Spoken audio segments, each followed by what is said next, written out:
ஹல்லேலூயா, ஹல்லேலூயா. கர்த்தருடைய பரிசுத்த நாமத்திற்கு மகிமை உண்டாவதாக.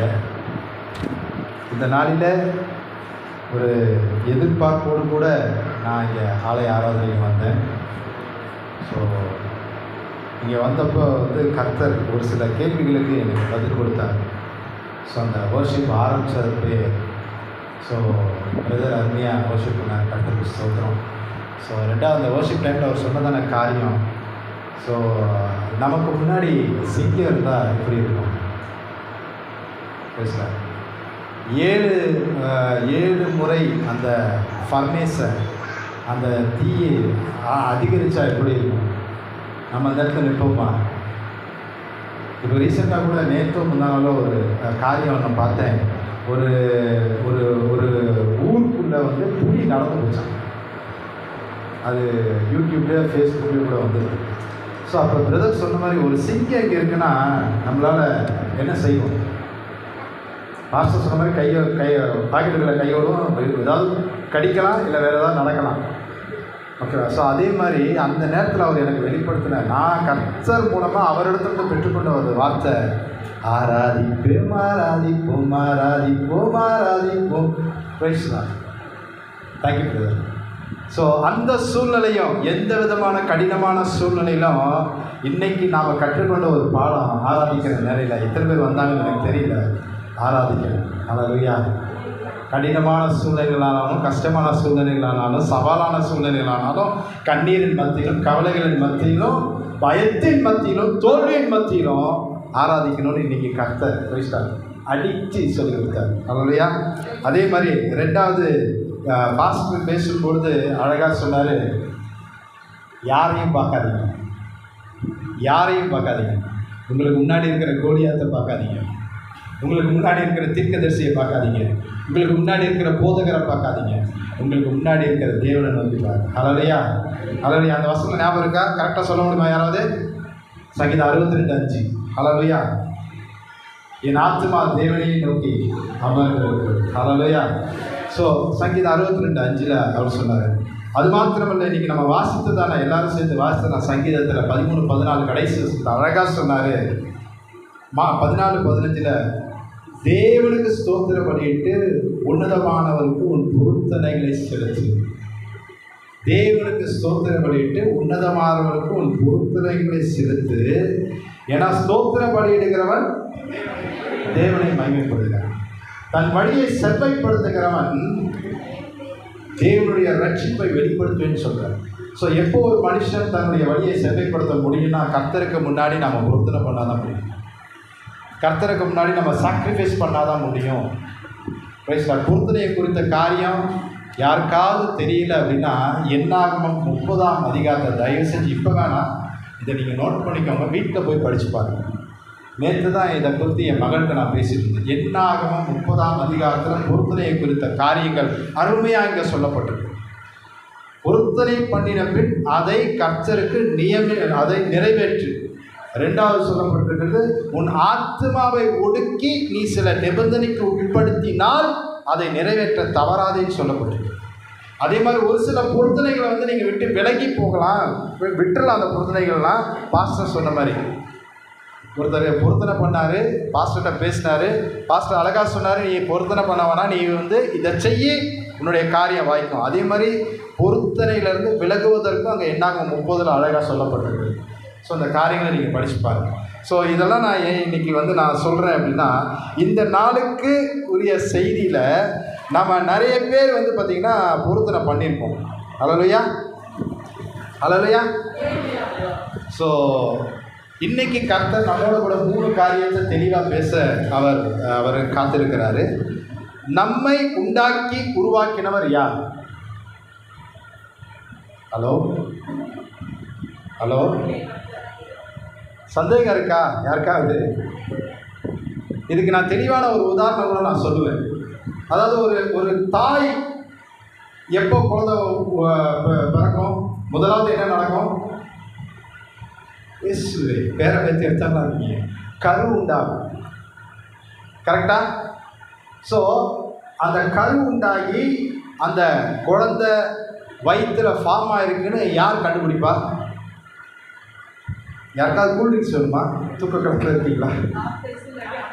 டாக்டர்ஸு, நர்சஸ்ஸு, இல்லை வீட்டில் இருக்கவங்க வயிற்றுல கையை வச்சு பார்த்து சொல்லுவாங்க இல்லையா? ஆனால் அந்த கருவை ஒரு சப்ஸ்டன்ஸாக தான் அது இருக்கும். இங்கிலீஷில் சொல்லப்பட்டிருக்குது இட்ஸ் அ சப்ஸ்டன்ஸ், ஒரு ஒரு பொருள், அவ்வளோதான். அந்த கருவை டாக்டர்ஸ் கண்டுபிடிக்கிறதுக்கு முன்னாடி, நம்ம வீட்டில் இருக்கிறவங்க நம்ம வயிற்றை தொட்டு பார்த்து சொல்கிறதுக்கு முன்னாடி நம்ம கருவை கண்டது யார்? யாருடைய கண்கள்? அப்போ நம்ம உண்டாக்கி உருவாக்கினவர் யார்? கர்த்தர். அவர் கோபப்படுவாரா? கோபப்படுவாரா? கர்த்தர் கோபப்படுவாரா? சொல்லுங்க சிஸ்டர், தைரியமா சொல்லுங்க. கோபப்படுவாரு. அல்லேலூயா. கோபப்படுவார். அவர் எரிச்சல் உள்ளது. அவர் எரிச்சல் உள்ளது. ரெண்டாவது, நம்மை உண்டாக்கி உருவாக்கின கர்த்தரை நம்முடைய கருவை முதலாவது கண்டவரை கோபப்படுத்தலாமா? படுத்தக்கூடாது. கோபப்படுறமான காரியங்களை செய்யக்கூடாது இல்லையா? ஸோ இன்னைக்கு கர்த்தர் நம்மக்கிட்ட இந்த கோபத்தை குறித்து 3 காரியங்களை நம்மள்கிட்ட பேசுகிறாரு. ஒன்று, அவர் சொல்கிறாரு, மோசம் போகாதிருங்கள். மோசம் போகாதிருங்கள்னு சொல்கிறார். ரெண்டாவது ஒரு காரியம் அவர் சொல்கிறதான காரியம், பரியாசம் பண்ணாதிருங்கள். பரியாசம் பண்ணாதிருங்கள் அப்படின்னு சொல்கிறார். மூணாவது ஒரு காரியம், நன்மை செய்ய சோர்ந்து போகாதிருங்கள் சொல்கிறார். நன்மை செய்ய சோர்ந்து போக. முதலாவது காரியம் என்ன சொன்னார்? மோசம் போகாதிருங்கள். ரெண்டாவது காரியம், பரியாசம் பண்ணாதிருங்கள். மூன்றாவது காரியம், நன்மை செய்வதில் சோர்ந்து போகாதிருங்கள். எல்லாருக்குமே கதை பிடிக்குமா? கதை கேட்கறதுக்கு ரொம்ப பிடிக்குமா? நம்ம பாஸ்டர் எனக்கு ரொம்ப பிடிச்சது தான். வரும்போதெல்லாம் ஏதாவது ஒரு கதை, ஆனால் அது சரித்திர கதையாக இருக்கும். அதை நான் ரொம்ப உன்னிப்பாக கவனித்து கேட்பேன். இன்றைக்கி கூட அவர் சொன்ன கதையில் வந்து பார்த்திங்கன்னா, இந்த சாஸ்திரிகளை பற்றி சொல்லும்போது நான் ரொம்ப, பத்மா அம்மாவை பற்றி சொல்லும்போது நான் ரொம்ப உன்னிப்பாக கேட்டேன். பிரைஸ். அதெல்லாம் நம்ம கேட்டிருக்க மாட்டோம். இந்த மாதிரி நமக்கு கர்த்தரால் அருளப்பட்ட பாஸ்டர்ஸ் மூலமாக தான் அதை நம்ம கேட்போம். அல்லேலூயா. அல்லேலூயா. சத்தம் ஒரு அல்லேலூயா சொல்லாமா? தூக்கம் போயிடும், தூக்க கலக்கம் போயிடும். சத்தம் ஒரு அல்லேலூயா. பிரைஸ்லாம். சாமுவேல்னு ஒருத்தர் இருந்தார் தெரியுமா? வேதத்தில் அவர் யாரு? எனக்கு காது கொஞ்சம் கேட்காது. அவர் யாரு? தீர்க்கதரிசி. அல்லேலூயா. அந்த சாமுவேல் தீர்க்கதரிசிக்கு எத்தனை பிள்ளைங்க இருந்தாங்க? 2 பிள்ளைங்க இருந்தாங்க. அந்த சாமுவேல் தீர்க்கதரிசிக்கு 2 பிள்ளைங்க இருந்தாங்க. அந்த சாமுவேல் தீர்க்கதரிசிக்கு வயசான போது அந்த 2 பிள்ளைகளையுமே அவர் வந்து தன்னுடைய ஜனங்களுக்கு நியாயாதிபதிகளாக ஏற்படுத்தினார். சரியா? அந்த இப்போ பாஸ்டர் இருக்காரு. பாஸ்டருக்கு வந்து வயசு ஆகலை. அவர் என்றும் மார்க்கண்டையன். என்னைக்காவது ஒரு நாள் இந்த இடத்துல வந்து ஒரு 2 பேரை ஏற்படுத்துகிறாருன்னு வச்சுக்கோங்க. சரியா? நம்ம டேனி பிரதர் இருக்கார். ஸோ இன்னொரு ஐயா வேதம் வாசித்தார். ஸோ அது மாதிரி இருதயத்துக்கு ஏற்றவனாக காணப்படுகிறவர் ஏற்படுத்துகிறாருன்னா, அதே மாதிரி அன்னைக்கு சாமுவேல் தீர்க்கதரிசி தன்னுடைய 2 மகன்களையுமே தன்னுடைய ஜனத்தை விசாரிப்பதற்கு நியாயாதிபதியாக அவர் ஏற்படுத்தினார். ஆனால் அவங்க வந்து அவரை போல உண்மையாக இல்லை, அவரை போல உண்மையும் உத்தமமாக இல்லை, கர்த்தருக்கு பயப்படலை, கர்த்தருடைய சத்தத்துக்கு செவி சாய்க்கலை, கர்த்தருடைய சித்தத்தை அவங்க செஞ்சு முடிக்கலை. அவங்கள பற்றி ஜனங்கள் சொன்னதான காரியம், அவங்கள நியாயாதிபதிகளை ஏற்படுத்தின உடனே அவங்க அந்த சாமுவேல் தீர்க்கதரிசிக்கிட்ட வந்து, நீங்கள் வந்து முதிர் வயது உள்ள நானீர், வயசு ஆயிடுச்சு உங்களுக்கு, எங்களை நடத்தும்படிக்கு எங்களுக்கு ஒரு ராஜாவை வைத்தார். இப்போ ஞாபகம் வருது அந்த கதை? ஞாபகம் அந்த கதை யாரை குறித்து சொல்கிறோன்னு? ஸோ எங்களுக்கு ஒரு ராஜாவை ஏற்படுத்தணும்னு அவங்க சொல்லி கேட்டாங்க. அப்போ சாமுவேல் தீர்க்கதரிசி சொல்கிறாரு, உங்களுக்கு தான் 2 பேர் உங்களை நியாயம் விசாரிக்க, உங்களுக்கு நல்லது செய்யறதுக்கு, உங்களை எல்லாத்துக்குமே என்னுடைய மகன்களை நான் நியாயாதிபதியாக வைத்திருக்கிறேன்னு சொல்லும்போது அவங்க சொன்னது, அவர்கள் உண்மை போல இல்லை, அவர்கள் வந்து பொருளாசையை சார்ந்தவர்களாய் காணப்பட்டார்கள். கர்த்தருக்கு முன்பாக தேவ பயம் இல்லை. ஸ்தோத்திர பலியிடுகிறவன் கர்த்தருக்கு முன்பாக இவங்கள்ட்ட தேவ பயம் இல்லை. அப்புறம் எப்படி ஸ்தோத்திரம் செலுத்துவாங்க? பாஸ்டர் சொன்ன மாதிரி பூண்டு இல்லை, அரிசி இல்லை, அந்த ஸ்தோத்திரம் தான் வரும். ஹல்லேலூயா. ஸோ கர்த்தருக்கு முன்பாக தேவ பயம் இல்லை. உங்களை மாதிரி அவங்க 2 பேரும் உண்மை கிடையாது, உத்தமம் கிடையாது. அவங்க பொருளாசையை சாய்ந்து, அவங்க பொருளாசைக்கு சாய்ந்து பரிதானம் வாங்கினார்கள் என்று சொல்லி, எங்களுக்கு இவங்க வேண்டாம், எங்களுக்கு ஒரு ராஜாவை ஏற்படுத்துங்க அப்படின்னு சொன்னாங்க. அப்பொழுது கர்த்தராலே தெரிந்து கொள்ளப்பட்டவர் தான் அந்த இடத்துல ராஜாவாங்க. அவர் யாரு? சவுல் ராஜா இல்லையா? அவர் கர்த்தராலே தெரிந்து கொள்ளப்பட்டவர், கர்த்தராலே தெரிந்து கொள்ளப்பட்டவர், கர்த்தராலே அபிஷேகம் பண்ணப்பட்டவர். ஓகேவா? அவர் தெரிந்து கொண்ட தீர்க்கதரிசியினாலே அபிஷேகம் பண்ணப்பட்டு ராஜாவாய் சிங்காசனத்திலே உட்கார்ந்தவர். ஓகேவா? இங்க கர்த்தர் நமக்கு முதல் 3 காரியம் என்ன சொன்னாரு? மோசம் போகாதிருங்கள், பரியாசம் பண்ணாதிருங்கள், நன்மை செய்ய சோர்ந்து போகாதிருங்கள். இது 3 காரியத்தை சொன்னார். இதையே ஞாபகம் வச்சுக்கோங்க. சவுல் ராஜா ஞாபகம் வச்சுக்கோங்க. இந்த சவுல் ராஜா அவர் ராஜாவானதுக்கு அப்புறம் அவர் தன்னுடைய காலங்கள் போய்கொண்டு இருக்கிற பொழுது ஒரு தடவை எகிப்தியரோடு யுத்தம் பண்ணும்படிக்கு அவங்க தீர்மானம் பண்ணினாங்க. எகிப்தி ஜனங்கள் இவங்களை புறப்பட்டு இவங்களை தேடி யுத்தம் பண்ண வந்தாங்க. அப்போ இவங்களும் ரெடி ஆகுறாங்க. அப்போ ரெடி ஆகும்போது இப்போ பாஸ்டர் ஏதாவது ஒரு காரியம், இப்போ ரீசெண்டாக நம்மளுடைய டேனி பாஸ்டர் கல்யாண நாள் கொண்டாடினாங்க. நிச்சயமாக நான் நம்புகிறேன் பாஸ்டர் ஜெபம் பண்ணியிருப்பார், போய் ஆசீர்வதிச்சிருப்பார் இல்லையா? ஸோ அந்த வருஷம் நல்லா இருக்கணுன்றதுக்காக நம்ம ஆசாரியர்களை தேடி போகிறோம். அதே மாதிரி தான் அந்த காலத்தில் ஒரு யுத்தம் நடக்கணும்னா கூட ஆசாரியர்கள் ஜெபம் பண்ணி அதை துவங்கி வைக்கணும். ஹல்லேலூயா, ஹல்லேலூயா. நடந்தது என்னன்னா, இந்த எகிப்தியர்கள் அவங்களோட கூட யுத்தம் பண்ண வரும் பொழுது சாமுவேல் தீர்க்கதரிசி வர தாமதமான போது இந்த சவுல் ராஜா என்ன பண்ணார்? ஒரு ஆசாரியர் செய்ய வேண்டிய காரியங்களை அவர் செய்தார். ஒரு யுத்தத்துக்கு போறதுக்கு முன்னாடி பழைய ஏற்பாட்டு காலத்தில் பார்த்தீங்கன்னா சில பலிகளை கர்த்தருக்கு செலுத்துவார்களாம். சில பலிகளை, ரத்த பலி, பான பலி, சர்வாங்க தகன பலி எல்லாம் செலுத்தி தான் அவங்க யுத்தத்துக்கு போவாங்க. அதே மாதிரி அவங்க செலுத்துறதுக்கு ஒரு ஆசாரியர் தேவை. ஆரோன் அன்றியும் ஆரோனை போல அழைக்கப்பட்டால் ஒழிய யாரும் இந்த கனமான ஊழியத்துக்கு வர முடியாது. ஆனால் கர்த்தர் சமீபத்தில் வெளிப்படுத்தின ஒரு வார்த்தை, அழைக்கப்பட்டவர்கள் அநேகர், தெரிந்து கொள்ளப்பட்டவர் சிலர். ஹல்லேலூயா. அன்றைக்கு ஆரோனை போட்டு அழைக்கப்பட்டவர் சாமுவேல் தீர்க்கதரிசி. அவர் வரதற்கு தாமதமானது. இந்த இந்த இந்த சவுல் ராஜா என்ன பண்ணாரு? சாமுவேல் செய்கிற வேலை இவர் செஞ்சார். இவர் அந்த பலிகளை செலுத்தினார். கர்த்தருக்கு கோபம் உண்டது. ஹல்லேலூயா. கர்த்தருக்கு கோபம் உண்டு. அவர் சாமுவேல் தீர்க்கதரிசிட்டு சொன்ன காரியம், சவுலை நான் ராஜா வைக்கிறதற்கு நான் மனஸ்தாபப்படுகிறேன். இது முதலாவது சவுலுடைய மீறுதல். கர்த்தருக்கு கோபம் உண்டாகத்தக்கதாக, கோபம் மூலத்தக்கதாக, கோபம் வரத்தக்கதாக ஒரு காரியத்தை செய்தான். 2வது ஒரு காரியம், அது மாத்திரம் இல்லை, அதுக்கு பிற்பாடு அமலேக்கோடு கூட ஒரு முறை யுத்தம் செய்யும்படிக்கு ஒரு வாய்ப்பு கிடைச்சது. அந்த அமலேக்கியரோடு கூட யுத்தம் பண்ணும்படிக்கு அவங்க ப்ரேயர் பண்ணுறாங்க. ப்ரேயர் பண்ணிட்டு போங்க, இப்படி போங்க, இந்த மாதிரிலாம் செய்யுங்கன்னு சொல்லி அவங்களுக்கு வார்த்தையை ரிசீவ் பண்ணிட்டு அவங்க போனாங்க. 2வது முறை சவுல் ராஜா சில ஆலோசனைகளின்படி தான் அந்த யுத்தத்துக்கு போனார். ஆனால் அந்த யுத்தத்தை ஜெயித்ததுக்கு அப்புறம் கர்த்தருடைய சத்தத்துக்கு செவி கொடுக்கல, அவர் சொன்ன சொல்லுக்கு கீழ்ப்படியில, சாபத்தீடான சில காரியங்களை தனக்கென்று எடுத்துக்கொண்டு வந்தார்கள். ஹல்லேலூயா, ஹல்லேலூயா. அப்பையும் கர்த்தருக்கு அவர் மேலே கோபம் உண்டு. முதல் தடவை கோபம் விடும்போது கர்த்தர் தன்னுடைய இதயத்துக்கு ஏற்றவனாக காணப்பட்ட ஒரு மனுஷனை தேர்ந்தெடுத்துட்டார். 2வது தடவை இந்த மாதிரி ஒரு தப்பு சவுல் ராஜா செஞ்சு கர்த்தருக்கு கோபம் ஊட்டின போது 2வது என்ன பண்ணார்? சவுலை தள்ளி அவருடைய தோழனாயிருந்த தாவீதை ராஜாவை ஏற்படுத்தினார். ஹல்லேலூயா, ஹல்லேலூயா.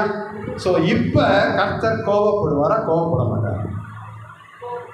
கர்த்தருக்கு சித்தமில்லாத காரியம், கர்த்தர் செய்யாத சொல்லி ஒரு காரியத்தை நாம செய்தோமையானால் கர்த்தர் கீழ்ப்படியாமையின் பிள்ளைகள் மேல் தேவ கோபாக்கனை வரும் என்று வேதம் சொல்லுது. ஸோ கர்த்தருடைய கோபம் நிச்சயம் உண்டு. ஆனால் ஒரு சிலருக்கு அது ரெண்டு விதமாக வரும். ஒரு சிலருக்கு அந்த அவருடைய கோபத்துக்கு தப்பித்து கொள்ளாதபடிக்கு பனிஷ்மெண்ட் வரும். ஒரு சிலரை மட்டாய் தண்டிப்பார், ஒரு சிலரை மட்டாய் தண்டிப்பார். இந்த ரெண்டு பேரையும், இந்த சவுலையும் தாவீதையும் அப்படிதான் அவர் ஹேண்டில் பண்ணார். சவுல் ராஜாவை தள்ளி தாவீதை அவர் ராஜாவாகிட்டார். அதுக்கப்புறம் தாவீது ராஜாவானதுக்கப்புறம் ராஜாவாகிறதுக்கு முன்னாடி அந்த கோலியாத்துன்னு ஒரு கதை நமக்கு தெரியும். ஸோ அந்த ராட்சதனை தாவீது ஜெயிச்சார். அப்போ என்ன நடந்துச்சு? எல்லா பெண்களும் சேர்ந்து இன்னைக்கு இருக்கிற வாழ்க வாழ்க வாழ்கன்னு சொன்ன மாதிரி தாவீது ராஜாக்கு அன்றைக்கு பாட்டு பாடினாங்க. என்ன பாட்டு? சவுல் கொன்றது 1000, தாவீது கொன்றது 10,000 என்று சொல்லி பாடினார்கள். அப்போ சவுலுக்குள்ள அந்த வெறுப்பு வந்துச்சு. அந்த வெறுப்பு காய்மார்க்கமாய் பார்த்தான். தாவீதை காய்மார்க்கமாய், அந்த வசனம் அழகா வர்ணிச்சிருப்பார் கர்த்தர். சவுலை காய்மார்க்கமாய் பார்த்தான். அன்னைக்கு ஆரம்பிச்சது சவுல் மரிக்க வரைக்கும் தன்னை மாத்திக்கல.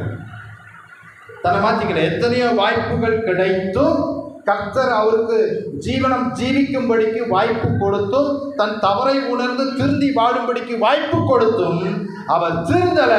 மரிக்க மட்டும் சவுல் தாவீதை கொல்லணும் தான் இருந்தாரு. இதுதான் 3வது கோபம். ஹல்லேலூயா, ஹல்லேலூயா.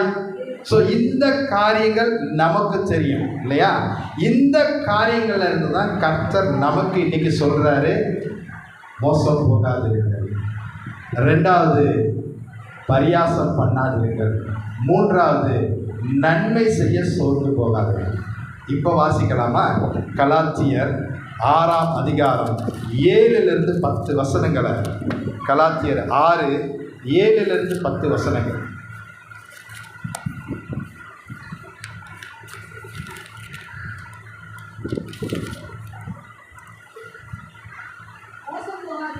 ஆமென், ஆமென். திரும்ப வாசிங்க சிஸ்டர், சத்தமா. இவ்வளவுதான் உங்க சத்தமா?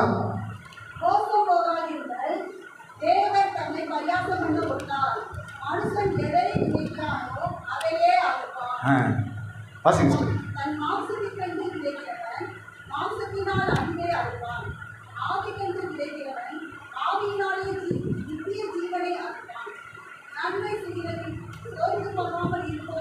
திரும்ப வாசிங்க.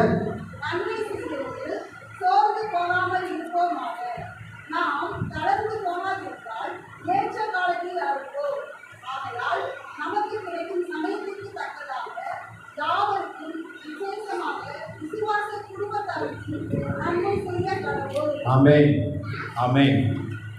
கர்த்தர் இன்னைக்கு நம்மளோட கூட பேசுகிறதான வார்த்தைக்கு இணையான சாட்சியாக ஒரு காரியத்தை வேதத்திலிருந்து நமக்கு சொல்லியிருக்கிறார். ஹல்லேலூயா. சவுல் ராஜாவோட கதை. முதல் வார்த்தை அவர் சொன்னது மோசம் போகாதிருங்கள். கலாத்தியர் 6ல் நம்ம படிக்கிற அந்த முதல் வசனத்தில் சொன்னது மோசம் போகாதிருங்கள். ஸோ இங்கே சவுல் ராஜா கர்த்தருடைய நாமத்தை தன்னுடைய ஜீவிய காலத்தில் மகிமைப்படுத்தினாரா அல்லது தனது ஜீவிய காலத்தில் மோசம் போக்கினாரா? அவர் மோசம் போனாரா? சவுல் ராஜா மோசம் போனாரா இல்லையா? மோசம் போனாரா இல்லையா? ஒரு தீர்க்கதரிசியினுடைய பிள்ளைகள், நல்லா யோசிங்க, இந்த காலத்தில் அது நடந்து கொண்டு இருக்கிறது. கர்த்தரால் அபிஷேகம் பண்ணப்பட்டவருடைய பிள்ளைகள் பாத்திரவான்கள் அல்ல, கணத்துக்குரிய பாத்திரமாய் காணப்படவில்லை. அன்னைக்கு அந்த தீர்க்கதரிசியுடைய பிள்ளைகள், சாமுவேலுடைய பிள்ளைகள் அப்படி காணப்படலை. அவங்க பொருளாசை உள்ளவர்களாய் பொருளாசைக்கு சாய்ந்து பரிதானம் வாங்கி அநியாயம் செய்தார்கள். அப்பொழுது அந்த ஜனங்கள் எங்களுக்கு ஒரு ராஜா வேணும்னு கேட்டாங்க. கர்த்தர் அவர்கள் கேட்டதற்கு இணங்கி தனக்கு தோளாய் கீழே இருக்கத்தக்கதாக, உயரமாய் இருக்கத்தக்கதாக, சவுலுக்கு கீழே அவனுக்கு மேலே உயரம் யாருமே கிடையாது. எல்லாரும் அவரு கீழே தான் இருக்கணும். அந்த மாதிரி ஒரு மனுஷனை தெரிந்தெடுத்து ராஜ மேன்மையை கிடைக்க பண்ணினார். ஹல்லேலூயா.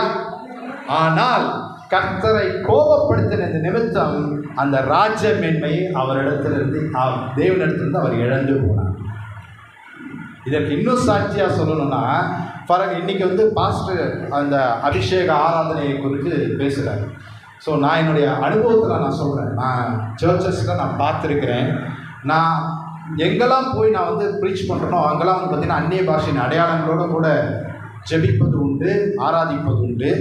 ஒரு சில இடங்களில் நான் கவனித்தது உண்டு. ஆரம்பத்தில் நான் போகும்போது யாரெல்லாம் அபிஷேகத்தில் நிறைந்து அந்நிய பாஷையில் பேசினார்களோ அவங்கெல்லாம் அந்நிய பாஷை இழந்து போயிடுவாங்க. இழந்து போனது உண்டு, இழந்து போகிறது உண்டு, இழந்து போகவும் கூடும். ஹல்லேலூயா, ஹல்லேலூயா. ஏன் என்றால் சவுல் ராஜா கர்த்தரை கோபப்படுத்தினார். கர்த்தருக்கு பிடித்தமில்லாத காரியங்களை அவர் செய்தார். அது நிமித்தம் ஒன்று தேவன் கோபப்பட்டார், ரெண்டாவது ஆவியானவர் சவுலை விட்டு வெளியே போனார். ஹல்லேலூயா. ஆவியானவர், பிரைஸ் காட். அது பரம ஈவு, அது பரம ஈவு. நான் எனக்கு இந்த கிஃப்டை நான் கிடைக்கும் போது கர்த்தர்கிட்ட நான் சொன்ன ஒரே ஒரு வார்த்தை, எப்பயும் இதை நீங்கள் என்கிட்ட எடுத்து போடக்கூடாது. இதை நான் இழந்து போகிற மாதிரி நான் நடந்துக்க கூடாது. ஏன்னா என் குடும்பத்திலே நான் அதை பார்த்தேன். அந்நிய பாஷையில் நிறைந்து பேசிட்டு இருந்த ஒரு ஆத்மா அதை இழந்து போனார்கள். தேவனுக்கு பிடித்தமில்லாத சில காரியங்களை செய்யும் பொழுது தேவன் ஆவியானவர் அவளை விட்டு வெளியே வந்துட்டார். இன்னைக்கு நிறைய சர்ச்சஸ்ல பாஸ்டர்ஸ்ல கூட அது காணப்படுகிறது. ஹல்லேலூயா. அதே ஆத்மாவுக்காக மறுபடியும் நான் பாரப்பட்டு ஜெபித்தேன்.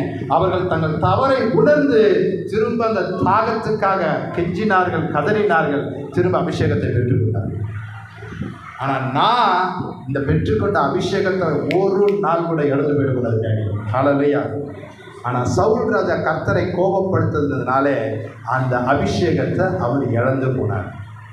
தேவன் தன்மை விட்டு வெளியே போவதற்கு அவர் காரணமாக இருந்தார். ஹல்லேலூயா, ஹல்லேலூயா. அப்போ அவர் அங்க மோசம் போனாரு. கர்த்தர் அவர் மேல வைத்திருந்த அந்த நம்பிக்கைக்கு பாத்திரத்தை இழந்து போனாரு. கர்த்தர் அவரை கொண்டு தம்முடைய ஜனத்துக்கு செய்யவிருக்கிற ஆசீர்வாதமான காரியங்களை செய்யக்கூடாதபடிக்கு அந்த ஸ்தானத்தை இழந்து போனாரு. அந்த ஸ்தானத்திலிருந்து தள்ளப்பட்டாரு. ஹல்லேலூயா, ஹல்லேலூயா. நான் எப்பயுமே சொல்லுவேன், எந்த ஒரு செய்தியை கேட்டாலும் அந்த செய்தியில என்ன நான் இணைத்து பார்க்க வேண்டும். நான் கர்த்தரை கோபப்படுத்துகிறேனா? நான் மோசம் போக பார்க்குறேனா? கர்த்தர் எனக்கு கொடுத்திருக்கிற குடும்பத்தில், கர்த்தர் எனக்கு கொடுத்திருக்கிற ஆசீர்வாதங்களில் நான் அதை எழுந்து போகத்தக்கதாக நான் மோசம் போகிறேனா? மோசம் போய் கொண்டிருக்கிறேனா? பேசலாம். வழி இதுவே, இதில் நடவுங்கள் என்கிற சொல்லுகிற சத்தத்தை கேட்டு நடந்து போயிட்டு இருக்கும்போது பிரைஸ்லாம் டீவியேஷன் வருதா? வேற வழியாக போகிறோமா? பிரைஸ்லாம். இன்னைக்கு இது வாய்ப்பு உண்டு. ஏன்னா வசனம் சொல்றது, எவனை விழுங்கலாமோ என்று கர்ஜிக்கிற சிங்கம் போல சாத்தான் வகை தேடி சுற்றி திரிகிறான். அப்ப என்னையும் உங்களையும் தேவனிடத்திலிருந்து பிரிப்பதற்கு சாத்தான் சுருக்கு போட மாட்டானா? கண்ணி வைக்க மாட்டானா? நாம மோசம் போகிறதுக்கு நம்முடைய வாயே காரணமா இருக்காதா? நாம மோசம் போகிறதுக்கு நம்முடைய கண்கள் காரணமா இருக்காதா? நாம மோசம் போகிறதுக்கு நம்முடைய நினைவுகள் காரணமா இருக்காதா? நாம மோசம் போகிறதுக்கு நம்முடைய நடக்கைகள் காரணமா இருக்காதா? அதனால தான் கர்த்தர் சொல்றாரு, மோசம் போகாதிருங்கள். அதற்கு சாட்சியா சவுல் ராஜாவுடைய கதையை சாட்சியை அப்போஸ்தலர் சொல்லும்போது திருஷ்டாந்தங்களான சாட்சியினாலே சொல்லியிருப்பார் முதல் அதிகாரத்தில். ஸோ அந்த திருஷ்டாந்தமான சாட்சினா உயிருள்ள சாட்சி, உறுதியான சாட்சி. அந்த உறுதியான சாட்சியை கொண்டு இன்னைக்கு நமக்கு கர்த்தர் முதல் பாயிண்ட் சொல்றாரு, மோசம் போகாதிருங்கள். ஹல்லேலூயா, ஹல்லேலூயா. அந்த 6ல திரும்ப படிக்க சிஸ்டர், கலாத்தியர் 6ல்.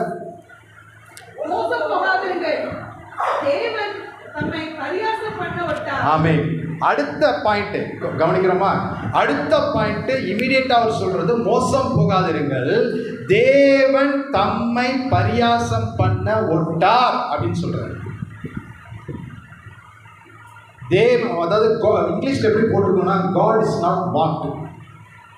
பரியாசம் பண்ணுகிறவர்களுக்கு பேர் வந்து பரியாசக்காரர், மார்க்கர்ஸ் அப்படின்னு சொல்லுவாங்க. ஹல்லேலூயா. பரியாசம் பண்ணுறவங்களுக்கு பேர் பரியாசக்காரர் என்று பேர். ஆம்பளை, ஃபார் எக்ஸாம்பிள், ஆண் பரியாசம் பண்ணுகிறவர்களாக காணப்பட்டால் பரியாசக்காரன். பெண்கள் பரியாசம் பண்ணுவார்கள் ஆனால் அவர்கள் பரியாசக்காரி. ஒரு குரூப் ஆஃப் பீப்புள், இந்த சபை, நம்ம சபையில் இருக்கிற நாம எல்லாரும் சேர்ந்து பரியாசம் பண்ணுமேயானால் நமக்கு பெயர் பரியாசக்காரர். இந்த பரியாசக்காரர் என்ன பண்ணுவாங்களாம், மற்றவர்களை இழிவுபடுத்துவார்களாம். நம்மை நாமே நிதானித்தறிவோம். இந்த பரியாசக்காரர்கள் என்ன பண்ணுவார்களாம், மற்றவர்களை இழிவுபடுத்துவார்களாம், இழிவாய் பேசுவார்கள். ரெண்டாவது, அவமானப்படுத்துவார்களாம். மூணாவது, தனது மேன்மையை நிலைநாட்ட, என்னுடைய அத்தாரிட்டியை நான் வந்து ப்ரூவ் பண்ணுறதுக்கு, என்னுடைய மேன்மையை நிலைநாட்ட, தனது விருப்பங்களை மாத்திரம் நிறைவேற்ற, என்னுடைய விருப்பம் மாத்திரம் நிறைவேறணும். அது குடும்பமானாலும் சரி, வேலை செய்கிற ஸ்தலமானாலும் சரி, கணவன் மனைவிக்குள்ள இருந்தாலும் சரி, பெற்றோர் பிள்ளைகளுக்கானாலும் சரி, பிள்ளைகள் பெற்றோர் இடத்துலானாலும் சரி, சபையானாலும் சரி, போதகர்களானாலும் சரி, சபை விசுவாசிகளானாலும் சரி, உக்ரானக்காரனானாலும் சரி, ஊழியக்காரனாலும் சரி, தன்னுடைய நிலையை நிறைவேற்ற, தன்னுடைய விருப்பங்களை மாத்திரம் நிறைவேற்ற மற்றவர்களை இழிவாய் நடத்துவார்களாம். ஒன்று இதை நாம் செஞ்சிருக்கலாம், இல்லை இதில் நாம் கடந்து வந்திருக்கலாம். ஹல்லேலூயா, ஹல்லேலூயா. ஸோ பரியாசக்காரர் மற்றவர்களை இழிவுபடுத்துவார்கள், அவமானப்படுத்துவார்கள், தங்களது மேன்மையை நிலைநாட்ட, தனது விருப்பங்களை மாத்திரம் நிறைவேற்ற மற்றவர்களை இழிவாய் நடத்துவார்கள், அவமதிப்பார்கள், கேலி செய்வார்கள். நடந்திருக்கா நம்மளுடைய வாழ்க்கையில்? Price Lord. ஸோ அவங்கள தான் கர்த்தர் பரியாசக்காரன் சொல்கிறாரு, மார்க்கர்ஸ்ன்னு சொல்கிறார். இவர்கள் உலக வாழ்க்கையிலும் சரி, ஆவிக்குரிய வாழ்க்கையிலும் சரி, ஆவிக்குரிய ஜீவியத்திலும் சரி, மிதமிஞ்சிய பெருமை கொள்வார்கள். மிதமிஞ்சிய பெருமை கொள்வார்கள். நான் ஒரு சர்ச்சுக்கு போயிருந்தப்ப அங்கே ஒரு பாஸ்டர் சொன்னதான காரியம், பிரைஸ் சொல்லலாம், நான் இந்த டிஸ்ட்ரிக்டில் உங்களுக்கு கிடைச்ச பாஸ்டர் மாதிரி யாருக்கும் கிடைக்காது. மேன்மை, மேன்மை, தன்னுடைய மேன்மையை நிலைநாட்ட, தட் இஸ் பரியாசம். தேவன் அதை கொடுத்திருக்கிறார் அவருக்கு. அந்த நன்மையான ஈவு பூரணமான வரம் பரத்திலிருந்து உண்டாகி ஜோதிகளின் பிதாவின் இடத்திலிருந்து எனக்கு இறங்கி வந்தது.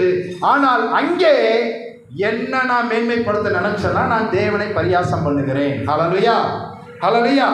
அவங்க என்ன செய்வாங்கன்னா, ஆவிக்குரிய ஜீவியத்திலும் மிதமிஞ்சிய பெருமை கொள்வார்களாம், ஆணவத்தோடு நடப்பார்களாம், பிறரை ஏளனமாய் நடத்துவார்களாம்.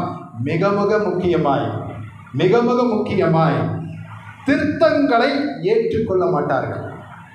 இதை நீங்கள் சரி பண்ணிக்கோங்க, இது உங்கள்கிட்ட தவறு, புல்பீட்டில் இருந்து இந்த மாதிரியான வார்த்தைகள் வரக்கூடாது, குடும்பத்தில் நீங்கள் ஒரு முக்கிய பொறுப்பில் இருக்கிறீங்க, இந்த மாதிரி நீங்கள் பிஹேவ் பண்ணக்கூடாது, உங்களுக்கென்று ஒரு ஸ்தானத்தை வந்து கர்த்தர் கொடுத்திருக்கிறார் சபையில், அந்த ஸ்தானத்தில் இருந்து நீங்கள் இந்த மாதிரி நடக்கக்கூடாதுன்னு சொன்னால் அந்த திருத்தங்களை அவர்கள் ஏற்றுக்கொள்வதில்லை, ஏற்றுக்கொள்ள மாட்டார்கள். திருத்தங்களுக்குரிய காரியங்களை கற்றுக்கொள்ள கூட மாட்டார்கள். எத்தனை பேர் தெரியாது? இதை இருதய கடினத்தோடு சிலர் கேட்பது உண்டு, காதை அடைத்துக் கொள்வது உண்டு. ஹல்லேலூயா, ஹல்லேலூயா. ஸோ இப்போ புரியுதுங்களா பரியாசக்காரர் யாருன்னு? இப்போ நம்மளே நாமே நிதானித்து பார்ப்போமே, நாம் இந்த காரியெல்லாம் செஞ்சுருக்கிறோமா? ஏன்னா கர்த்தர் சொல்கிறாரு, சத்தியத்தை அறிவீர்கள். இன்றைக்கு கர்த்தர் நம்மளை விடுதலை ஆக்க வேண்டுமே, ஆனால் நாம் முதலாவது மோசம் போகாது இருக்க வேண்டும். ரெண்டாவது, நம்மை உண்டாக்கி உருவாக்கின தேவனை பரியாசம் பண்ணக்கூடாது. அங்கே தெளிவாக சொல்கிறாரு, தேவன் தம்மை பரியாசம் பண்ண அனுமதிக்க மாட்டார். ஹல்லேலூயா, ஹல்லேலூயா. சவுலை தள்ளி தன்னுடைய தோழனாகிய ஆடுகளின் பின்னே போய் கொண்டிருந்தவனை, தன்னுடைய இருதயத்துக்கு ஏற்றவனாய் காணப்பட்ட ஒருவனை ராஜாவாக்கினார். இல்லையா? ஸோ நீங்கள் இப்போ கேட்கலாம், தாவீதும் தப்பு பண்ணாரே, நீங்கள் சவுலை மட்டும் சொல்கிறது வேகமாக தெரியாது, தாவீதும் தப்பு பண்ணாரே அப்படின்னு நீங்கள் சொல்லலாம். நான் முதல் ஒரு காரியம் சொன்னேன் பார்த்தீங்களா, தேவன் கோபப்படுவார். ஒரு சிலருக்கு ஒரு சிலருக்கு நிரந்தர பனிஷ்மெண்ட். சவுல் மரிக்கும் வரைக்கும் தேவர் அவரை நினைச்சு பார்க்கல. சவுல் மரிக்க மட்டும் திரும்ப அந்த சாமுவேல் தீர்க்கதரிசியை தேவனிடத்தில் அனுப்பல. அவர் சாமுவேல் தீர்க்கதரிசி மாறாக கேட்டாரு, நீ எவ்வளவு நாளா நான் புறக்கணிச்சு தள்ளினவனுக்காக நீ துக்கித்துக் கொண்டு இருப்ப, நீ ஏன் தைல குப்பியை எடு, நான் ஒரு ராஜாவை ஏற்படுத்திட்டேன், நீ போ. அது permanent rejections by the Lord. Permanent rejection by the Lord. He will avoid. ஆனால் ஒரு சிலரை மட்டாய் தண்டிப்பார்னு சொன்ன பார்த்தீங்களா? இப்போ தலையாட்டினவங்க யோசிச்சு பாருங்க, தாவீதை மட்டாய் தண்டித்தாரா அல்லது நிரந்தரமாக தண்டித்தாரா? தாவீதும் தப்பு செஞ்சாரு. ஆனால் சங்கீதம் 51 எடுத்து வாசிச்சு பாருங்க. 51, நீங்க பேசும்போது உங்களுடைய நீதி விளங்கவும், நீ நியாயம் தீர்க்கும் போது உங்களுடைய உண்மை விளங்கவும் நான் இதை அறிக்கை பண்ணுகிறேன், உமக்கு முன்பாக மாத்திரம் நான் பாவம் செய்தேன் என்று சொல்லி தன் பாவத்தை அவர் அறிக்கை செய்தார். அது மாத்திரமல்ல, ஆனால் அடிக்கடி சொல்ற வசனம் நீதிமொழி 28:13, தன் பாவங்களை மறைக்கிறவன் வாழ்வடைய மாட்டான், அவைகளை அறிக்கை செய்து விட்டு விடுகிறவனோ தேவனிடத்தில் இரக்கம் பெறுவான். தாவீது இரக்கம் பெற்றார், அதான் மட்டாய் தண்டிச்சார். அந்த பாவத்து நிமித்தம் அந்த குழந்தையை கர்த்தர் எடுத்துட்டார், மட்டா தண்டிச்சார். அதுக்கப்புறம் தாவீது ராஜமேன்மை, ராஜமேன்மை. ஹல்லேலூயா. இது ரெண்டுக்கு வித்தியாசம் இருக்கா? ஆனால் பரியாசக்காரராய் நாம் மரிக்கும் மட்டும் நாம் பரியாசக்காரராய் இருப்போமே. ஆனால் ஹல்லேலூயா, சவுலா தாவீதா நாமளே நினைச்சுப்போம். இப்படிப்பட்டவர்களை குறித்து கர்த்தர் ஒரு அழகான ஒரு வார்த்தையை சொல்லுகிறார். நீதிமொழிகள் 9ஆம் அதிகாரம் 12ஆம் வசனம். நீதிமொழிகள் 9:12. ஆமென். திரும்ப படிங்க சிஸ்டர்.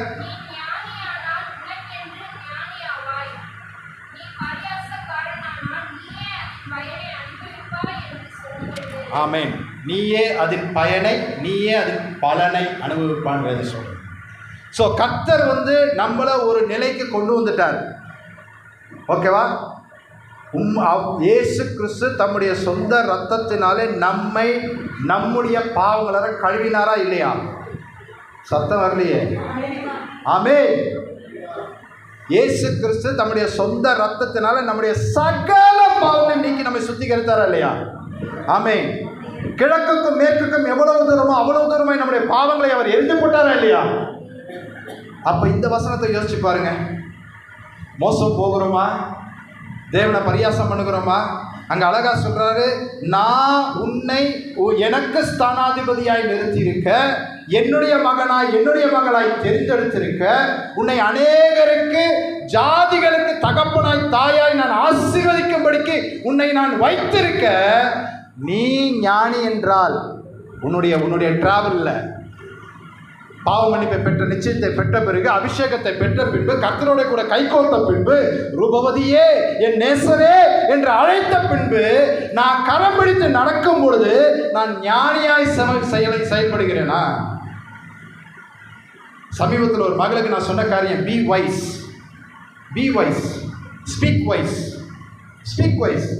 Speak relevantly. ஞானமாயிரு, ஞானமாய் பேசு, தேவையானது பேசு. ஞானமாக இருன்னா எந்த ஒரு டிஸ்கஷன்லையும் எந்த ஒரு சூழ்நிலையும் நான் என் வாயை திறக்கணுமா? சங்கீதக்காரங்க தாவீது சொல்றாரு, துன்மார்க்கர் என் முன்பாக இருக்க மட்டும் நான் என் வாயை கட்டி வைத்து நலமானதொன்றும் பேசாமல் அடக்கி வச்சிருந்தேன். ஹல்லேலூயா. ஸோ அப்போ பி வைஸ். இந்த சிச்சுவேஷனுக்கு இந்த சூழ்நிலைக்கு நான் ரியாக்ட் பண்ணணுமா? பி வைஸ், ஞானமா யோசி. ரெண்டாவது, அப்படியே நீங்க பேசினாலும் பிரைஸ் லார்ட், அதை பார்த்தீங்கன்னா ஏசேக்கு சித்தனா மாதிரி அது பார்த்தீங்கன்னா ஒரு ஆர்கியூமெண்ட்டுக்குள்ள போகாம, வாக்குவாதத்துக்குள்ள போகாம ஞானமா பேசு. மூன்றாவது, அழகா சொன்னது ஒரு காரியம், தேவையானது பேசு. நீங்க நம்ம அதெல்லாம் செய்யறோம், ஏதோ இருக்கிறோம். என்னுடைய மேன்மையை நான் நிலைநிறுத்துவதற்கு, என்னுடைய நியாயத்தை நான் நிலைநிறுத்துவதற்கு, நான் உத்தமன் என்று விளங்கப்படுவதற்கு தேவையற்றதை பேசுகிறோம். ஆனால் கர்த்தர் சொல்றார், தேவன் தம்மை பரியாசம் பண்ண ஒட்டார்.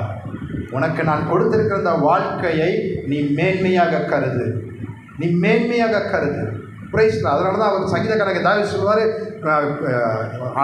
நாள்தோறும் அவரை நோக்கி கூப்பிடுது, இரவும் பகலும் அவரை நோக்கி கூப்பிடுது, அவருடைய சமூகத்தில் காத்திருங்க. இன்னைக்கு நம்ம படித்த மாதிரி 62:5 படித்த மாதிரி, என் தேவனையே நோக்கி என் ஆத்மா அமர்ந்திருக்கட்டும், நான் நம்புகிறது அவராலே வரும். பிரைஸ்ல. தேவனையே நோக்கி பார்த்திரு, காத்திரு. ஹல்லேலூயா. தேவன் பரியாசம் பண்ண விடாதீங்க. நம்ம வேணா அந்த டிஸ்கஷனில் நம்ம ஜெயிச்சிருக்கலாம். நம்ம கூட அந்த டிஸ்கஷனில் யாரோட கூட நம்ம டிஸ்கஷனோ, யாரோட கூட நமக்கு ஆர்கியூமெண்ட்டோ நம்ம ஜெயிச்சிருக்கலாம். ஆனால் நம்ம தேவனை பரியாசம் பண்ணியிருக்கோம். ஹல்லேலூயா. இன்றைக்கு கர்த்தர் எச்சரிப்பாய் சொல்லுகிறார். Praise lord. நீ என்னுடையவன். பாஸ்டர் சொன்னார்ல, நீ என்னுடையவன், நீ என்னுடையவள், என் பிரியமே, என் ரூபவதியே.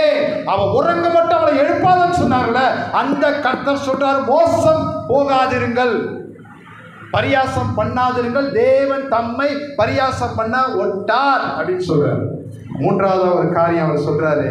என்ன சொன்னாரு?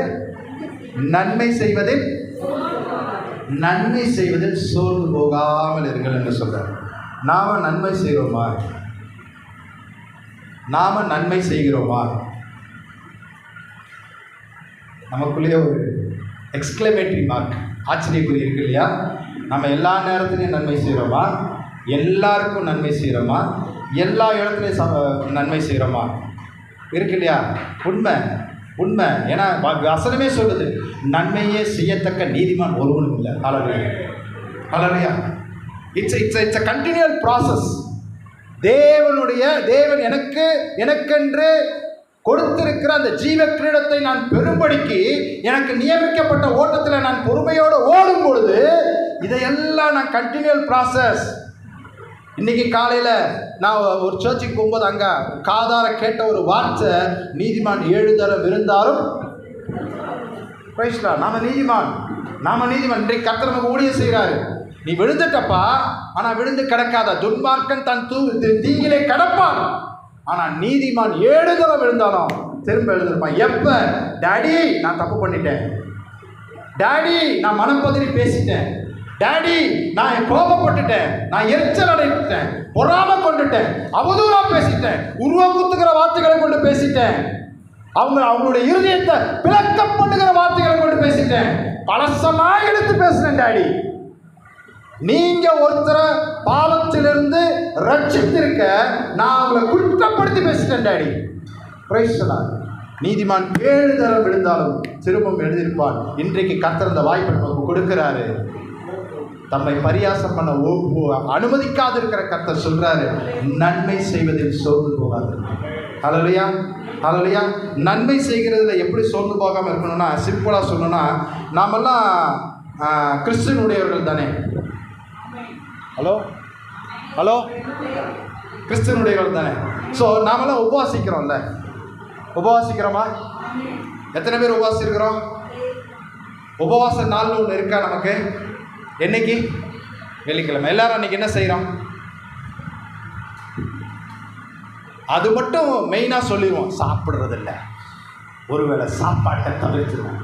ஆனால் கர்த்தர் நம்மளை ஒடுக்கி, சரீரத்தை ஒடுக்கி, அது எந்த உபவாசம் எனக்கு தேவையில்லைன்னு கர்த்தர் சொல்கிறாரு. ஹல்லேலூயா. அவர் சொல்கிறாரு, நீங்கள் உபவாசிக்கிறது எதுக்கு தெரியுமா? நான் இன்னும் கர்த்தருக்கு பிரியமான பாத்திரமாக எப்படி காணப்படுவது, நான் இன்னும் என்னை எப்படி வெறுத்து ஒதுக்குவது, நான் இன்னும் என்னை எப்படி நான் சிறுமைப்படுத்துவது, இன்னும் நான் எப்படி சிறுகுவது, பிறருக்கு நன்மை செய்வது. உபவாசம் என்ன கீழ்ப்படுத்தணும், மற்றவர்கள் முன்பாடி நான் தேவனுடைய நாமத்தை மகிமைப்படுத்தணும். உண்மையா? வேதத்தில் ஒரு 2 கற்பனை, 10 கற்பனைகளை 2 கற்பனையாக சுருக்கி சொன்னார். அந்த 2 கற்பனையிலுமே நியாயப்பிரமாணமும் தீர்க்க தரிசனங்களும் அடங்கியிருக்குன்னு சொன்னார் இல்லையா? அதை 2 சொல்ல முடியுமா? யாராவது ஒருத்தர் ஏஞ்சின்னு சத்தமா, பாஸ்டர் யாராவது ஒருத்தர் ஏஞ்சின்னு சத்தமா சொல்ல முடியுமா? வெக்கப்படக்கூடாது, தேவ சமூகத்தை வெக்கப்படக்கூடாது. தேவன் தம்மை பரியாசம் பண்ண ஒட்டார் இப்போதான் பார்த்துருக்கிறோம்.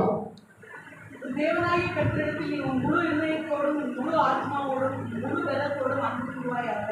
உன்னிடத்தில் நீ அன்பு கூறுவது போல பிறனிடத்தில் அன்பு கூறுவாய். ஆமென். இதுதாங்க உபவாசம். இதுதான் உபவாசம். உன் தேவனாகிய கர்த்தரிடத்துல நீ உன் முழு இருதயத்தோடு, உன் முழு ஆத்மாவோடு, உன் முழு பலத்தோடு அன்பு கூறு. இதற்கு ஒப்பனையா இருக்கிற இரண்டாவது கற்பனை, உன்னை நீ எப்படி நேசிக்கிறியா? உன்னிடத்துல நான் என்னிடத்துல இன்னைக்கு நம்ம எல்லாரும் சர்ச்சுக்கு கிளம்பி வந்தோம்ல இல்லையா? டெய்லி வீட்டில் இருக்கிற மாதிரியே வந்துட்டோமா? எத்தனை பேர், நான் கை தூக்க வேணாம், எத்தனை பேர் மதியானம் குளிக்கிறவங்க இருக்கிறாங்க, எத்தனை பேர் சாயந்தரம் குளிக்கிறவங்க இருக்கிறாங்க, எத்தனை பேர் 11 மணிக்கு பல்லு விளக்குறவங்க இருக்கிறாங்க, எத்தனை மணிக்கு பல்லே விளக்காதவங்க இருக்கிறாங்க. வயசுதான். ஆனால் இன்னைக்கு நம்மளை நாமே அன்பு கூர்ந்து காலையில் எழுச்சி பல்ல விளக்கி குடிச்சு அழகாக நீட்டாக, ஏன்னா நாம் வர்றது இது தேவனுடைய வீடு, இது தேவனுடைய வீடு. ஸோ அப்போ தேவன் முதலாவது நம்மளை பார்க்குறாரு, அந்த அலங்காரம் இல்லையா? ஸோ அப்போ நான் என் மேலே அன்பு வச்சதுனால தானே என்ன நான் சிங்காரித்தேன் இல்லையா? அதே தான் கர்த்தர் சொல்கிறார், உன்னிடத்துல நீ அன்பு கூறுவது போல பிறனிடத்துல அன்பு கூறு. இதுதான் எனக்கு பிடிச்ச உபவாசம். அந்த உபவாசத்தை குறித்து அவர் ஏசாயா 58ஆம் அதிகாரம் 3-7 வசனங்கள் அவர் வாசிக்க சொல்கிறாரு. அல்லேலூயா. ஏசாயா 58 3-7 வசனங்கள்.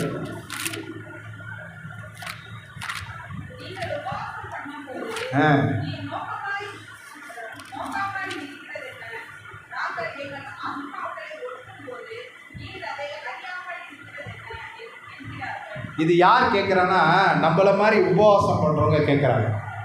நாங்கள் உபவாசிக்கிறோம் டேடி, நாங்கள் உபவாசம் பண்ணும்போது நீங்கள் என்ன நோக்காமல் இருக்கிறது என்ன? நாங்கள் எங்கள் ஆத்துமாக்களை ஒடுக்குறோம். இப்போ சொன்னீங்க பார்த்தீங்களா, உபவாசம் என்னன்னு சொன்ன ஃபஸ்ட்டு, ஒருவேளை சாப்பிடாம வருது. நாங்கள் எங்கள் ஆத்துமாக்களை ஒடுக்கும் போது நீர் அதை அறியாமல் இருக்கிறது என்ன என்கிறார்கள். நீங்கள் உபவாசிக்கும் நாளிலே, வாசிங்க சிஸ்டர்,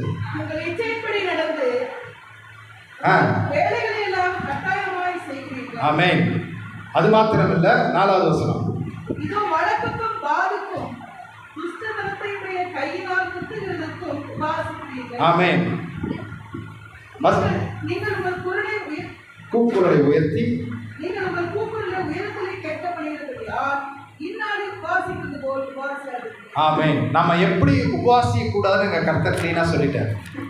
இது எனக்கு பிடிச்ச உபவாசம் இல்லைப்பா. அடுத்த வசனம் எல்லாரும் பாருங்க, வாசிங்க சிஸ்டர். மனுஷன் தன் ஆத்துமாவை ஒடுக்குகிறதும் தலை வணங்கி நாணலை போல இரட்டிலும் சாம்பலிலும் எடுத்துக் கொள்கிறதும் எனக்கு பிரியமான உபவாச நாளா இருக்குமோ? ஆமென். தயா உபவாசம் என்று கர்த்தருக்கு பிரியமான நாள் என்று சொல்லுவாய். அக்கிரமத்தின் கட்டுகளை அவிழ்க்கிறதும் முகத்தடியின் பிணையல்களை நெகிழ்கிறதும் நெருக்கப்பட்டிருக்கிறவர்களை விடுதலையாக்கி விடுகிறதும் சகல முகத்தடிகளையும் உடைத்து போடுகிறதும் பசி உள்ளவனுக்கு உன் ஆகாரத்தை பகிர்ந்து கொடுக்கிறதும் ஆமென். துருத்துண்ட சிறுமையானவர்களை வீட்டிலே சேர்த்துக் கொள்கிறதும் வஸ்திரமில்லாதவனை கண்டால் அவனுக்கு வஸ்திரம் கொடுக்கிறதும் உன் மாம்சமானவனுக்கு உன்னை ஒழிக்காமல் இருக்கிறதும் அல்லவோ எனக்கு உகந்த உபவாசம். ஆமென். இந்த 6-7 வசனங்கள் தயவு செஞ்சு நம்ம நாசியில் வைக்கப்பட்ட சுவாசம் எடுக்கிற வரைக்கும் யாரும் மறந்துடுவாங்க. அக்கிரமத்தின் கட்டுகளை அவிழ்க்கிறது. ஒருத்தருக்கு அக்கிரமம் நடக்குதுன்னா அந்த அக்கிரமத்தை நம்ம வேடிக்கை பார்க்கக்கூடாது, நம்ம கடந்து போகக்கூடாது. அந்த அக்கிரமம் அவிழ்க்கப்படுவதற்கு நம்மால் முடிஞ்ச என்ன பிரயாசம் எடுக்கணுமோ, ஜெபிக்கணுமா, போய் அவங்கள்ட்ட உட்காந்து பேசணுமா, அவங்களுக்காக பரிந்து பேசணுமா, இல்லை அவங்களுக்காக பரமபிதாவிடத்தில் வாக்குக்கடங்காத பெருமிச்சுக்கோடு விண்ணப்பம் பண்ணணுமா, அதை நாம் செய்யணும். ஹல்லேலூயா.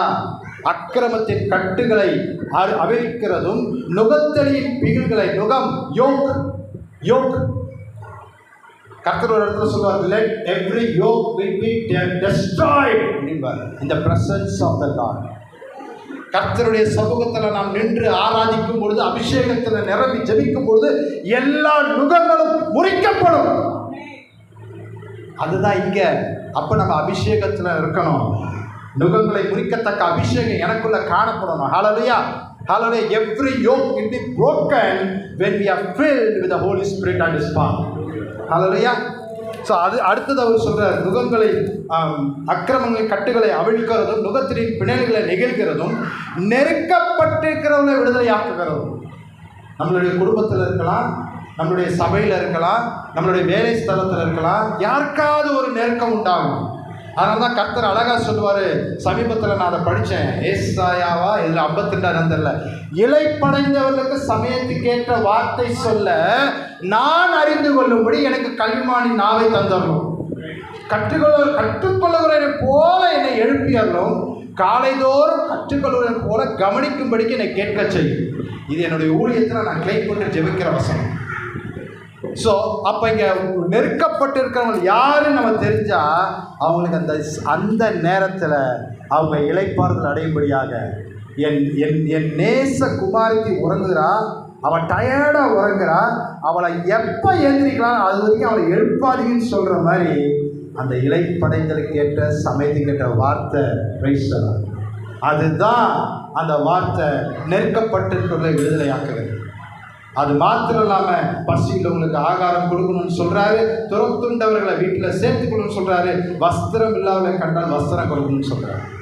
நம்ம வீட்டில் ஏதாவது ஒரு சின்ன ஒரு காரியம் நடக்குது, ஏதாவது ஒரு பிரச்சனை நடக்குது, அப்போ அந்த நேரத்தில் நாம் அதை என்ன சொல்கிறதுனா, நீதிமான்கள் அந்த இடத்துல சமாதானம் பண்ணுகிறவர்கள் பாக்கியவான்கள் என்று சொல்லப்பட்டிருக்கு சங்கீதத்தில். ஆமாம், சங்கீதத்தில் சொல்லப்பட்டிருக்கு, சமாதானம் பண்ணுகிறவர்கள் பாக்கியவான்கள். அப்போ நாம் அங்கே சமாதானம் பண்ணுகிறவர்களாய் காணப்படுகிறோமா, அல்லது இன்னொரு இடத்துல நீதிமொழியில் சொல்லப்பட்டிருக்கோம், கொல்லிகளும் எரிகிற விறகுகளும் அக்கினியில் எப்படி இருக்கோ அது மாதிரி நம்ம வீட்டில் சில பேர் ஏற்றி விடுவாங்க. அவங்க ரட்சிக்கப்பட்டிருப்பாங்க, அவங்க மிஷனரி பயணம் போயிருப்பாங்க, அவங்க கர்த்தரை 4 பேர்ட்ட சுவிசேஷம் சொல்ல எத்தனைப்பாங்க. ஆனா தனக்கு நான் அன்னைக்கே சொன்னல, நான் எஸ் சொன்னல, அதான் சமாதானம் பண்ணுகிறவர்கள் அவங்க மிஷனரி பயணம் போனவங்க. இல்லை எரிகிற கொல்லிகளையும் சாவுக்கேதானதையும் எரிகிற பைத்தியக்காரனை போல அவர்கள் காணப்படுகிறார்களா? பிரைஸ்தலார். ஒவ்வொருத்துக்கும் கர்த்தர் நம்மளுடைய வாழ்க்கையை தற்பரிசோதனை பண்ணி பார்த்துக் கொள்வதற்கு சத்தியம் இருக்கு.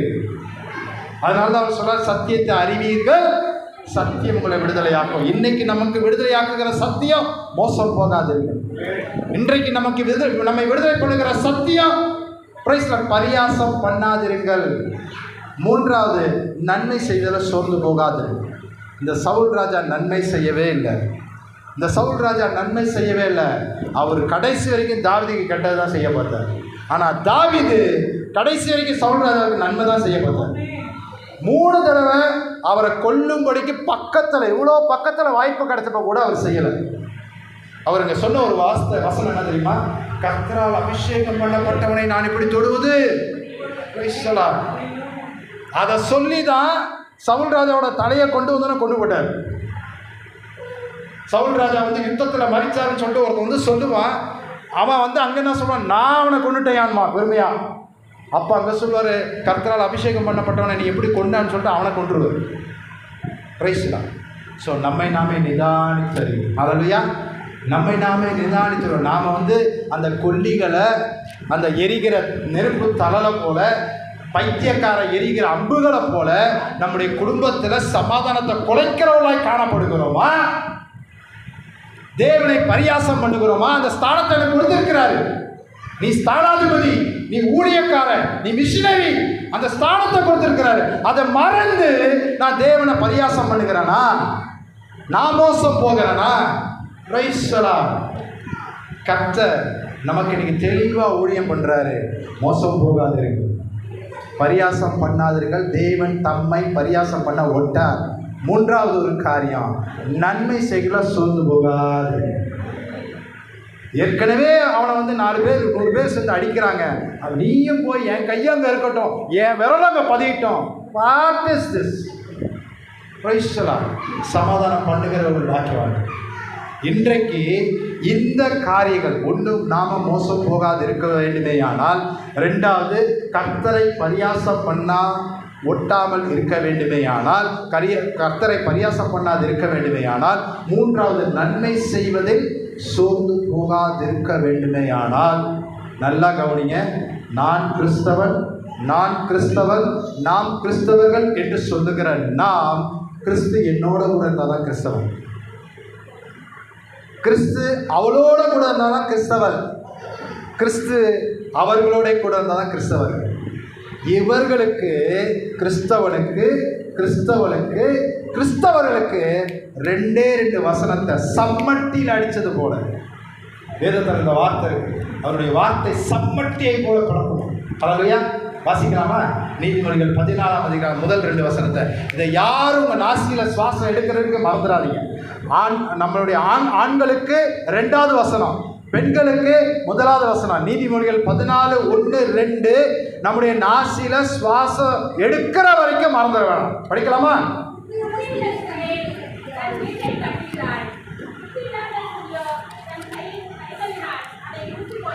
ஆமென்.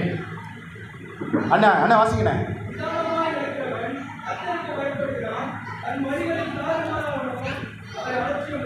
ஆமென். இன்றைக்கு கர்த்தர் மோசம் போகாதீர்கள் என்று சொல்லுகிறவர், பரியாசம் பண்ணாதீர்கள் என்று சொல்லுகிறவர், நன்மை செய்வதில் சோர்ந்து போகாதீர்கள் என்று சொல்லுகிறவர். புத்தியுள்ள ஸ்திரீ தன் கைகளினால் தன் வீட்டை கட்டுகிறார். புத்தி இல்லாத ஸ்திரீயோ தன் கைகளினால், நான் ஒன்னே ஒன்று சேர்த்து சொல்லுவேன், புத்தி இல்லாத ஸ்திரீ தன் சொந்த கைகளில் அதை இழுத்து கொடுக்கிறார். அது குடும்பமானாலும் சரி, சபையானாலும் சரி. நீங்கள் எத்தனையோ சபைகள் சபையிலிருந்து விசுவாசிகள் வெளியே போகிறதுக்கு காரணம் அந்த புத்தி இல்லாத ஸ்திரீ. சபையை கட்டலை. 2வது காரணம் நிதானமாய் நடக்கலை. எந்த ஒரு மனுஷனும் நிதானமாய் நடக்கல. வீடானாலும் சரி, வேலை செய்கிற ஸ்தலமானாலும் சரி, உறவுகளானாலும் சரி, குடும்பமானாலும் சரி, சொந்த குடும்பமானாலும் சரி, நமக்கு கர்த்தர் கொடுத்த குடும்பங்களானாலும் சரி, சபை விசுவாசி குடும்பங்களானாலும் சரி, நிதானமாய் நடக்கிறவன் கர்த்தருக்கு பயப்படுகிறான். தன் வழியில் தாறுமாறானவனோ அவரை அலட்சியம் பண்ணுகிறான். நாம நிதானித்து அறிவோம். நாம் அப்படியே ஜெபத்துக்குள்ளாய் கடந்து போவோம். Hallelujah. Hallelujah. Praise the Lord.